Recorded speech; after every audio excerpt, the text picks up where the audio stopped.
Bon, nous avons choisi pour ce culte des chants en français et en lingala. Le lingala, c'est la langue qui est très facile à chanter. Ne vous privez pas de chanter parce que en Afrique, il n'y a pas de rythme. Hein. Les gens disent souvent, ah, les Africains ont un rythme. Non, il n'y a pas de rythme en Afrique. C'est chacun qui forme son rythme et c'est l'ensemble de tout ça qui forme le rythme africain. Donc, il ne faut pas vous priver, chantez comme vous pouvez le chanter, danser, taper les mains et c'est comme ça que le rythme va se faire. Donc voilà. Maintenant, je vous invite à vous lever pour accueillir les enfants.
J'avais envie de dire un petit témoignage, mais je me suis dit, s'il faut dire petit, ça sera minimiser ou diminuer l'œuvre de Dieu. Alors, je dirais c'est un grand témoignage. Alors pourquoi je dis ça? C'est parce qu'il y a 2 semaines de cela, j'avais mon cou bloqué. Donc, je n'arrivais même pas à tourner ma tête à gauche et à droite. Et vraiment c'était pénible en fait, c'était vraiment très mal en fait. Et chaque nuit, pendant que ma femme dormait, moi je n'arrivais pas, des fois j'étais assis au lit, sur les lits, et voilà. Alors je suis allé voir le médecin, il m'a prescrit des produits, et je pris. Malheureusement ça ne marchait pas toujours. Et la semaine dernière, j'étais en train de suivre, comment je dirais, une prière en ligne. Et c'était au moment de la prière, l'homme de Dieu a dit, voilà,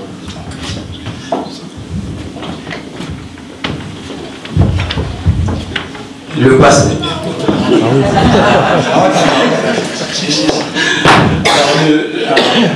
Le pasteur a dit, je vais prier pour toutes les personnes qui sont malades. Donc si vous avez un mal quelque part, posez votre main là où vous vous sentez mal. Je vais prier pour vous et le Seigneur va agir. Alors, au début, j'avais un tout petit peu douté. Après, il a repris la parole pour dire croyez que le Seigneur est capable de faire quelque chose. Parce qu'il est mort à la croix pour nous. Et à la croix, il a pris notre place. Il a porté toutes nos souffrances, toutes nos maladies. Alors, pendant qu'il était en train de prier, moi aussi j'étais en train de prier. Et il a fait sa prière, il a fini, il a dit Amen, Amen. Et juste après la prière, ce qui m'a étonné, c'est que je n'avais plus aucune douleur. Aucune. Alors que je n'arrivais même pas à secouer ma tête. La douleur avait complètement disparu. Et depuis la semaine dernière, jusqu'aujourd'hui, je vous dis et je vous rassure que je n'ai plus aucune douleur. C'est pour vous dire que le Seigneur est vivant et il agit encore. Amen.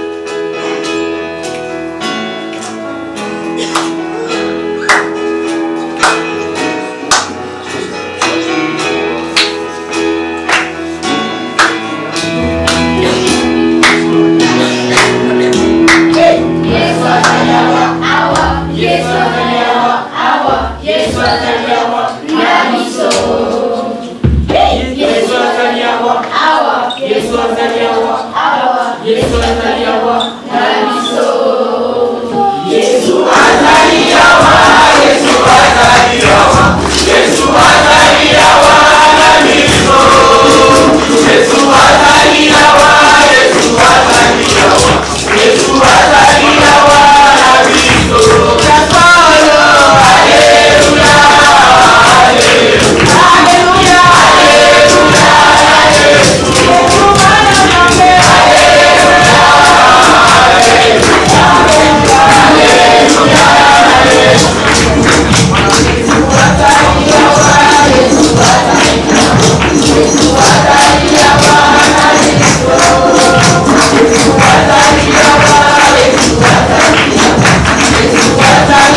maintenant de pouvoir laisser toute la place et la parole à notre cher frère Médard, que je cherche, je ne sais pas où il est.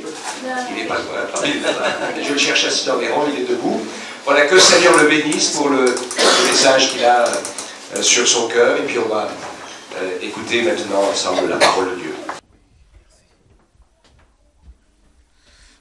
Ouais, merci.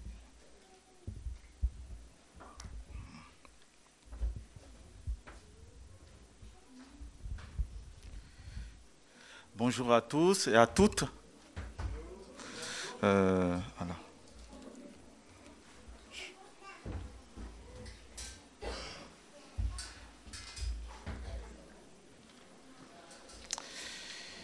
Alors, je ne serai pas long, rassurez-vous.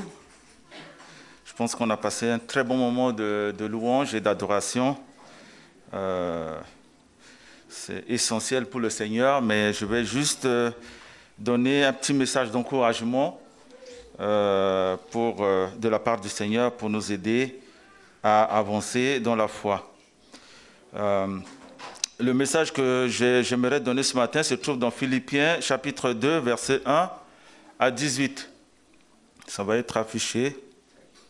Mais avant cela, nous allons demander la grâce du Seigneur. Seigneur, nous voulons te rendre grâce parce que tu es un Dieu de miséricorde, de paix. Seigneur, merci pour ces moments merveilleux que nous avons passés ce matin. Seigneur, tu mérites la louange, tu mérites l'adoration. Et tu prends plaisir à être au milieu de ton peuple lorsque, d'une seule voix, il s'élève pour chanter en l'honneur de ton nom. Seigneur, merci pour toutes les bénédictions que tu as déversées sur tes enfants ce matin. Seigneur, nous voulons vraiment que tu puisses nous conduire dans ce petit moment de réflexion sur ta parole. Seigneur, que tu puisses disposer nos cœurs pour recevoir ce qui va être dit de ta part. Gloire te soit rendue pour toutes choses au nom de Jésus. Amen. Alors, je vais lire vite fait, c'est un peu long, mais je vais relever juste quelques aspects.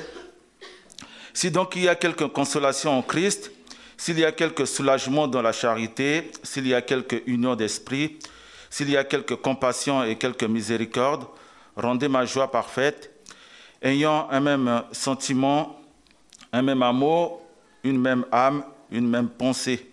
Ne faites rien par esprit de parti ou par vaine gloire, mais que l'humilité vous fasse regarder les autres comme étant au-dessus de vous-même, que chacun de vous, au lieu de considérer ses propres intérêts, considère aussi ceux des autres. Ayez en vous les sentiments qui étaient en Christ, lequel, existant en forme de Dieu, n'a point regardé comme une proie à arracher d'être égal à Dieu, mais s'est dépouillé lui-même, en prenant une forme de serviteur, en devenant semblable aux hommes, et après s'être trouvé dans la situation d'un homme, il s'est humilié lui-même, se rendant obéissant jusqu'à la mort, même jusqu'à la mort de la croix. C'est pourquoi aussi Dieu l'a souverainement élevé et lui a donné le nom qui est au-dessus de tous les noms, afin qu'au nom de Jésus, tout genou fléchisse dans les cieux et sur la terre et sous la terre, et que toute langue confesse que Jésus-Christ est Seigneur, à la gloire de Dieu le Père. Ainsi, mes bien-aimés, comme vous avez toujours obéi, travaillez à votre salut, avec crainte et tremblement, non seulement comme en ma présence, mais bien plus encore maintenant que je suis absent. Car c'est Dieu qui produit en vous le vouloir et le faire, selon son bon plaisir. Faites toutes choses sans murmure ni hésitation, afin que vous soyez irréprochables et purs, des enfants de Dieu irrépréhensibles, au milieu d'une génération perverse et corrompue, parmi laquelle vous brillez comme des flambeaux dans le monde, portant la parole de vie. Et je pourrais glorifier au jour de Christ de n'avoir pas couru en vain, ni travaillé en vain, et même si je sers de libération pour le sacrifice et pour le service de votre foi, je m'en réjouis et je m'en réjouirai avec vous tous. Vous aussi, réjouissez-vous de même et réjouissez-vous avec moi. Amen. Alors, c'est un texte qui est un peu long. Je vais parler sur tous les aspects du texte. Vous savez que là-dedans, Paul parle de beaucoup de choses. C'est une lettre que Paul a écrite aux Philippiens lorsqu'il était en prison. Je crois l'avoir dit, et même pasteur l'a dit aussi plusieurs fois dans d'autres prêches, que l'église de Philippe, c'est une église qui est très exemplaire, très engagée dans le service de Christ. C'est une église qui a beaucoup soutenu Paul lorsqu'il était en difficulté, emprisonné. Ils ont même envoyé des émissaires pour l'assister avec des moyens financiers pour le soutenir, mais aussi en priant pour lui. Et donc, Paul a beaucoup d'affection pour cette église et tout ce qu'il a écrit à cette église était dans le sens non seulement d'exprimer une forme de reconnaissance pour tous les bienfaits dont il est bénéficiaire, mais aussi pour encourager les membres de cette église à grandir dans la foi. Et ce qui est intéressant dans ce chapitre, après des aspects conditionnels qu'il a relevés, eh bien, il parle d'humilité. Et c'est sur cet aspect que j'aimerais m'appesantir ce matin, même si dans le texte, il parle de beaucoup d'autres choses intéressantes. L'humilité est une valeur essentielle. Je pense que pour toute personne de bon sens, on n'a pas besoin de définir ce terme. L'humilité, c'est, on pourrait dire dans un sens un peu plus large, c'est le caractère de Dieu. Parce que Dieu est amour, mais son amour le pousse à prendre la condition humaine, à descendre jusqu'au niveau de l'homme, à se faire humble, pour permettre à l'homme de retrouver le salut. Et si aujourd'hui nous sommes appelés enfants de Dieu, fils de Dieu, c'est justement grâce à l'humilité dont Christ a fait preuve. La Bible dit dans Jean, Jean chapitre 1, qu'au commencement était la parole. La parole était avec Dieu et la parole est Dieu. Et cette parole s'est faite homme. D'accord? Donc Christ, justement, est redescendu de son trône, a pris la condition humaine, est venu jusqu'à la mort. Et encore plus jusqu'à la mort de la croix. C'est-à-dire même le fait de mourir est déjà quelque chose de difficile pour ces créatures que nous sommes. Mais mourir de façon humiliante, ça, et même beaucoup plus pénible, ça c'est quelque chose de très marquant. Et je pense qu'on ne peut pas être indifférent à l'attitude de Christ envers nous. Et donc, Paul, lorsqu'il était en prison, effectivement, il a reçu de la part des Philippiens beaucoup d'actes de générosité dont il exprime la reconnaissance. Mais c'est une église également où il y a des petits problèmes, si on peut dire comme ça, des bisbilles. Et c'est cela parfois qui chagrine Paul. Et donc il donne ces exhortations pour les encourager à prendre l'exemple non seulement sur Christ, mais sur lui-même. Puisque un peu plus loin, il dit « Soyez mes imitateurs ». Mais comme je vous l'ai dit, je veux insister sur l'aspect qui concerne l'humilité.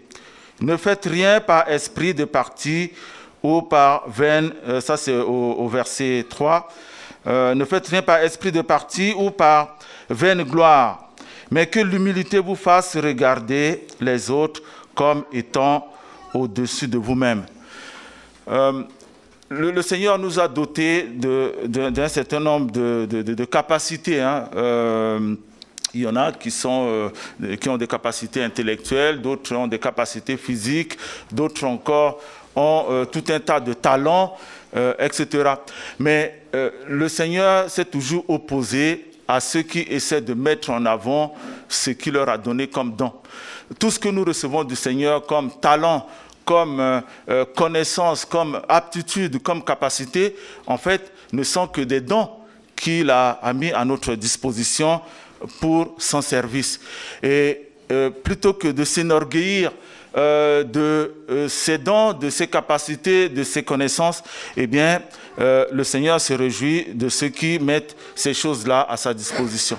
Et donc, si Paul a abordé ce sujet, c'est certainement que dans cette Église, en dépit de toutes ces actions bonnes qui sont tout à fait encourageantes, il y avait une velléité dans cette Église de mettre en avant le moi, le je.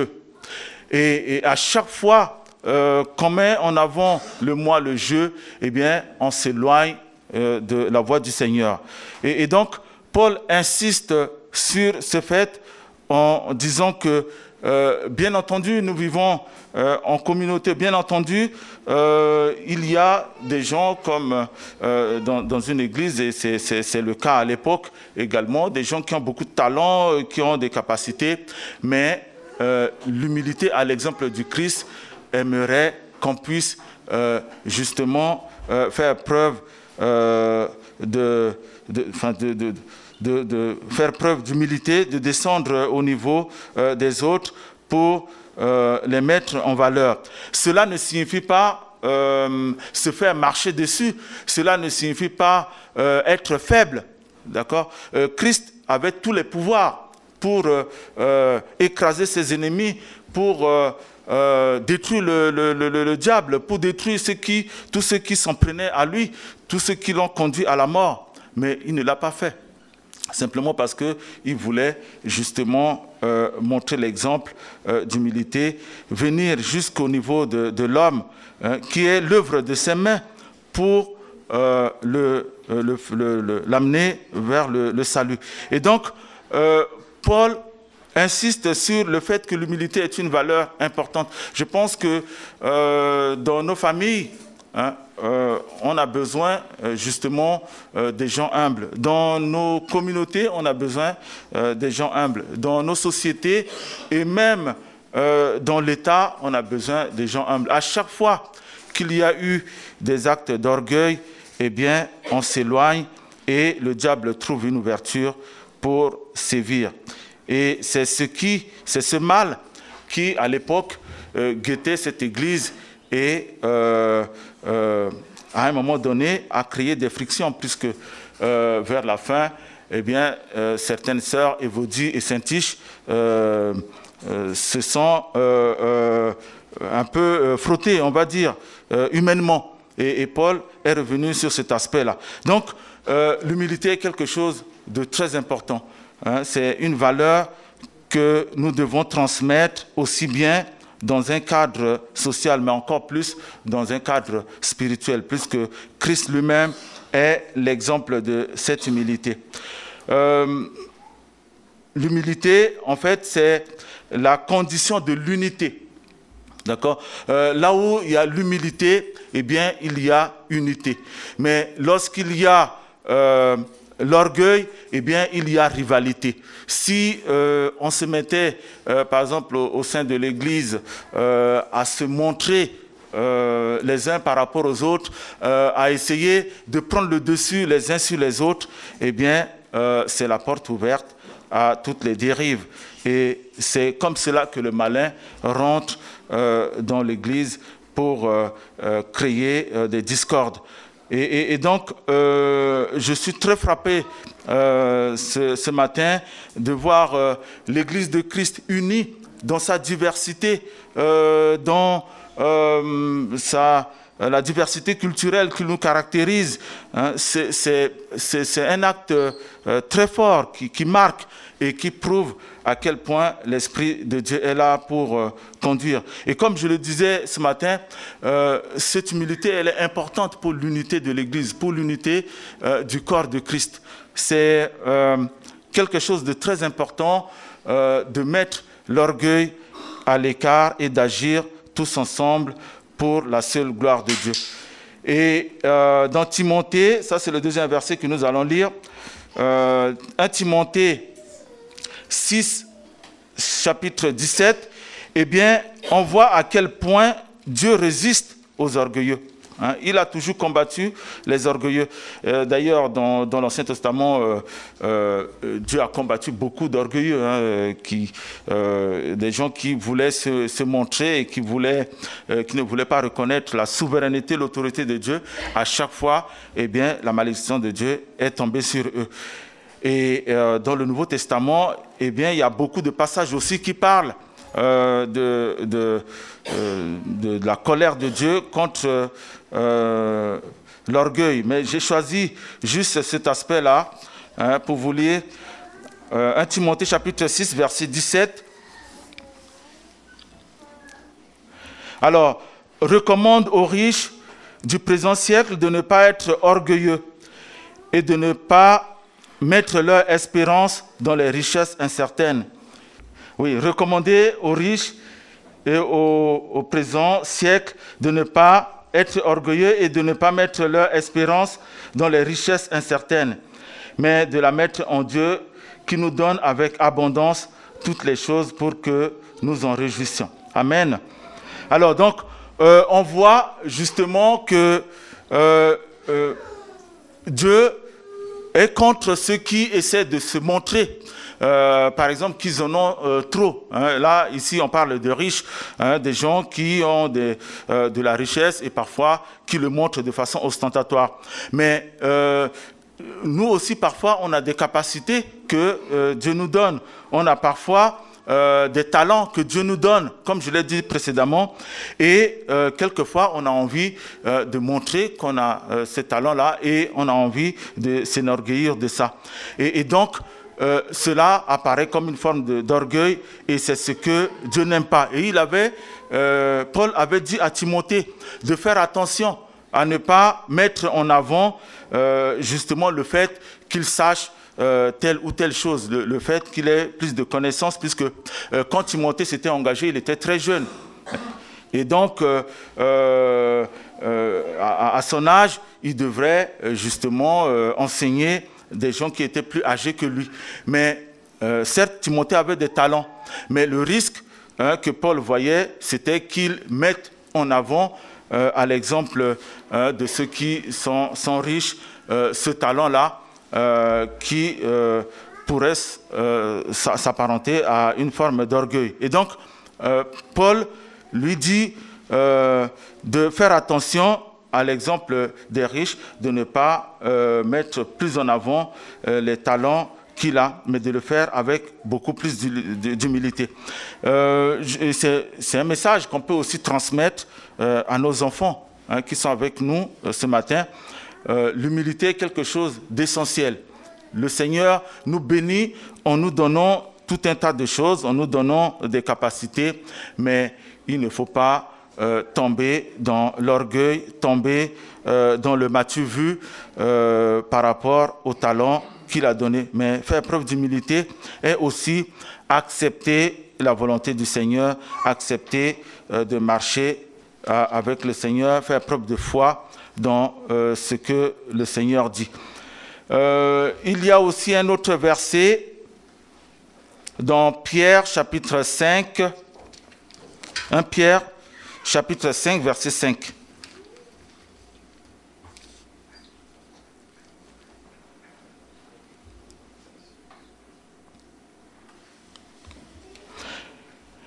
Alors là, c'est Pierre qui parle justement, qui donne une exhortation dans son épître, en disant ceci: de même, vous qui êtes jeunes, soyez soumis aux anciens. Et tous, dans vos rapports mutuels, revêtez-vous d'humilité, car Dieu résiste aux orgueilleux, mais il fait grâce aux humbles.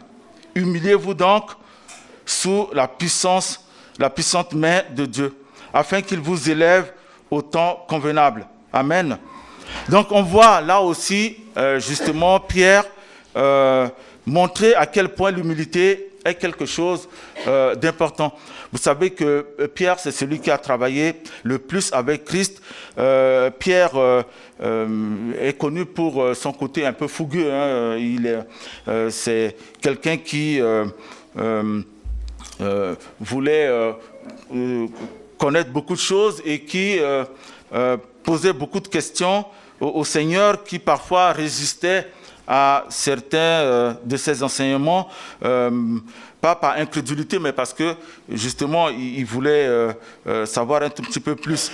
Et donc Pierre, après avoir fait l'expérience de la vie avec Christ, s'est rendu compte à quel point l'humilité est quelque chose d'essentiel, et donne ses conseils justement du haut de son expérience aux jeunes pour dire qu'il faut se soumettre aux anciens.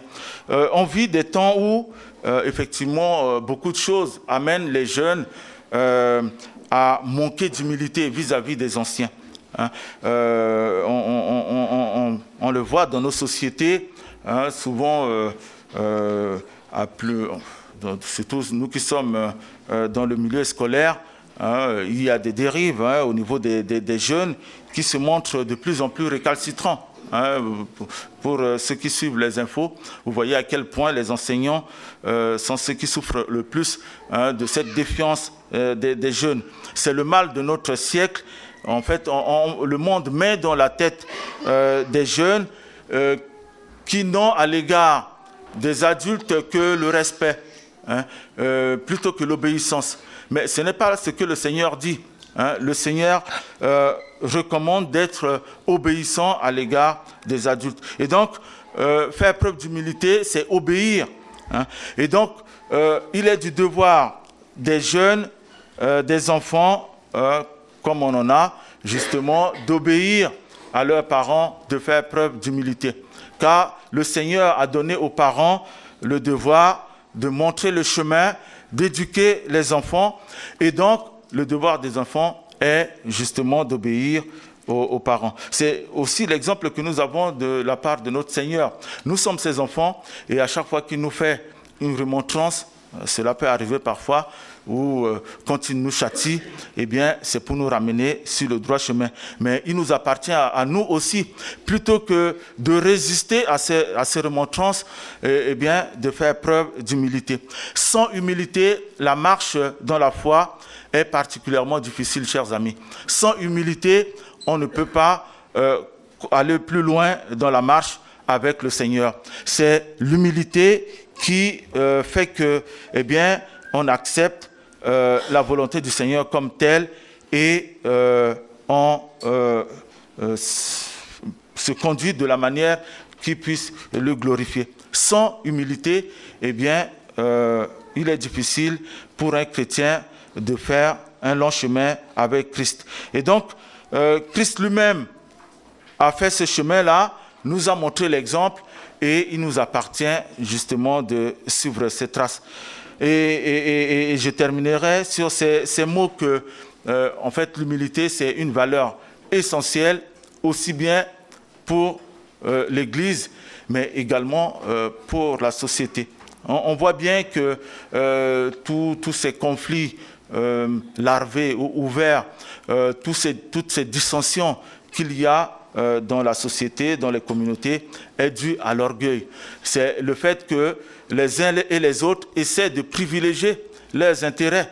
Hein, on voit au niveau des États, en ce moment, la communauté internationale part un peu en vrille, si on peut dire comme ça, à cause des intérêts des uns et des autres. Hein, les Américains, par exemple, n'ont pas les mêmes intérêts que les Russes, ou les Chinois n'ont pas les mêmes intérêts que l'Allemagne ou l'Angleterre, etc.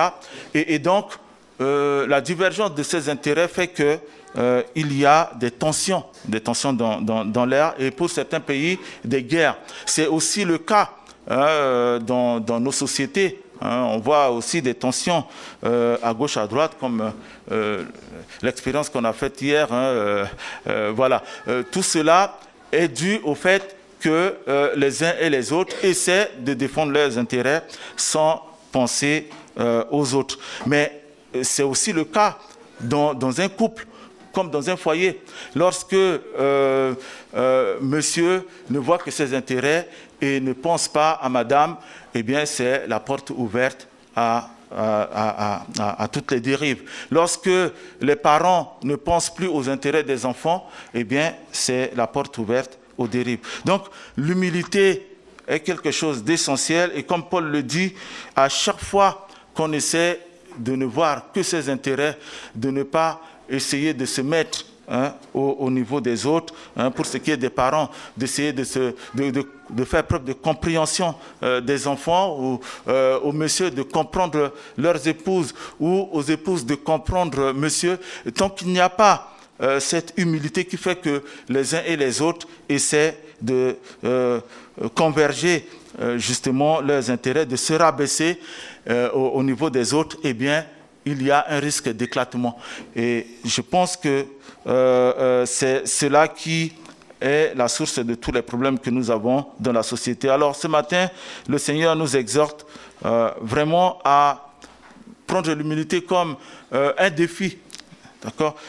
Si chacun de nous agit de manière à non pas considérer seulement ses intérêts, mais de voir également l'intérêt des autres, eh bien, les choses avanceront. Il en est de même pour notre communauté ecclésiastique, c'est-à-dire l'Église, mais également pour notre société. Nous sommes appelés à montrer l'exemple. Sur nos lieux de travail, partout où nous allons, à montrer que nous sommes humbles. Et comme le Seigneur nous dit, l'humilité n'est pas une faiblesse. Ce n'est pas parce que je me remets au niveau de mes enfants pour les comprendre que je suis faible.